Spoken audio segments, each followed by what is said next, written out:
You've already talked about the capacity of humans. One of the things that made us special is stories. Hmm. So, is there such thing as truth? Absolutely. What is When truth somebody is exactly? suffering, that's true. I mean, this is why one of the things that when you talk about suffering as a kind of ultimate reality, when somebody suffers, that is truth. Now, somebody can suffer because of a fictional story. Mhm. Like somebody tells people that God said you must go on this crusade and kill these heretics. And this is a completely fictional story. And people believe it and they start a war and they destroy cities and kill people. The people that suffer because of that, and even the crusaders themselves that also suffer the consequences of what they do, the suffering is true, even though it is caused by a fictional story. Similarly, when people agree on certain rules, the rules could come out of our imagination. Now, we can be truthful about it and say these rules, they didn't come from heaven, they came from our imagination. You know, we look at sports. So you have rules for the game of football, soccer. Mhm. They were invented by people. Nobody, at least very few people, claim that the rules of football came down from heaven. Yes. We invented them. And this is truthful. They are fictional rules invented by humans, and this is true. They were invented by humans. And when you are honest about it, it enables you to change the rules, which is being done in football every now and then. It's the same with the fundamental rules of a country. You can pretend that the rules came down from heaven, dictated by God or whatever, and then you can't change them. Or you can be like, the American Constitution, which starts with "we the people."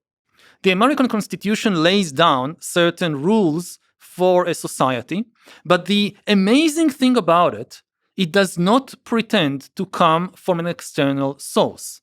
The Ten Commandments start with "I am your Lord God." And because it starts with that, you can't change them. The 10th commandment, for instance, supports slavery. The 10th commandment, in the 10th commandment, it says that you should not covet your neighbor's house or your neighbor's wife or your neighbor's slaves. It's okay to hold slaves according to the 10th commandment. It's just bad to covet the slaves of your neighbor. Now, there is no 11th commandment which says, if you don't like some of the previous 10 commandments, this is how you go about amending them, which is why we still have them unchanged. Now, in the US Constitution, you have all these rights and rules, including originally the ability to hold slaves, but the genius of the founding fathers of the United States, they had the humility to understand maybe we don't understand everything. Maybe we made some mistakes, so we tell you that these rules did not come from heaven, they came from us humans. We may have made a mistake, so here is a mechanism for how future generations can amend the Constitution, which was used later on to, for instance, amend the Constitution to ban slavery. So now you're describing some interesting and powerful ideas throughout human history. Can you just speak to the mechanism of how humans start to believe ideas? Is there something interesting to say there from your thinking about it? How idea is born and how it takes hold and how it spreads and how it competes with other ideas? First of all, ideas are an independent force in history. Marxists tend to deny that. Marxists think that all history is just a play of material interests. Mhm. And ideas, stories, they are just a smokescreen to hide the underlying interests. My thoughts are to some extent the opposite. We have some biological objective interests that all humans share, like we need to eat, we need to drink, we need to breathe. But most conflicts in history are not about that. The interests which really drive most conflicts in history don't come from biology. They come from religions and ideologies and stories. So it's not that stories are a smokescreen to hide the real interests. The stories create the interests in the first place. The stories define who are the competing groups.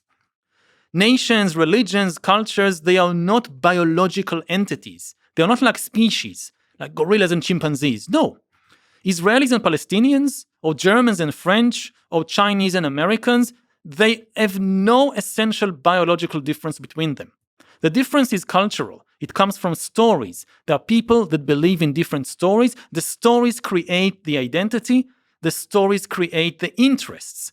Israelis and Palestinians are fighting over Jerusalem not because of any material interest. There are no oil fields under Jerusalem. And even oil, you need it to realize some cultural fantasy. It doesn't really come from biology. So the stories are independent forces. Now, why do people believe one story and not another? That's history. There is no materialistic law. People will always believe this. No. History is full of accidents. How did Christianity become the most successful religion in the world? We can't explain it. So why this story about Jesus of Nazareth and not, the Roman Empire in the 3rd century CE was a bit like, California today. Like so many sects and subsects and gurus and religions, like everybody has their own thing. Yeah. And you have, thousands of different stories competing. Why did Christianity come up on top? As a historian, I don't have a kind of clear answer. You can read the sources and you see how it happened. Oh, this happened, and then this happened, and then Constantine adopted it, and then this, and then this. But why?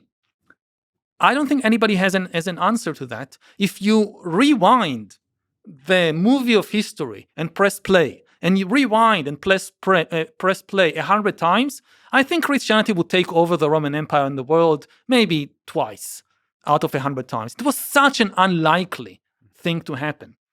And it's the same with Islam. It's the same, with the communist takeover of Russia. In 1914, if you told people that in 3 years, Lenin and the Bolsheviks will gain power in the Tsarist empire, they would think you're utterly crazy. Lenin had a few thousand supporters in 1914 in an empire of close to 200 million people. It sounded ludicrous. Now, we know the chain of events, the First World War, the February Revolution, and so forth, that led to the communist takeover, but it was such an unlikely event. And it happened. And the little steps along the way, the little options you have along the way, because, Stalin versus Trotsky, you could have the Robert Frost poem. There's always, yes. You always come to... And history often takes, there is a highway and there is a kind of sideway, and history takes the sideways many, many times. And it's perhaps tempting to tell some of that history through charismatic leaders. And maybe it's an open question, how much power charismatic leaders have to affect the trajectory of history. You've met quite a lot of charismatic leaders lately. I mean, what's your view on that? I find it a compelling notion. I'm a sucker for a great speech and a vision. So I have a sense that there's an importance for a leader to catalyze the viral spread of a story. So I think we need leaders to be just great storytellers that kind of sharpen up the story to make sure it infiltrates everybody's brain effectively. But it could also be that the local interactions between humans is even more important. But it's just we don't have a good way to sort of summarize that and describe that. We like to talk about, Steve Jobs as central to the development of the computer, maybe Bill Gates, and you tell it to the stories of individuals like this.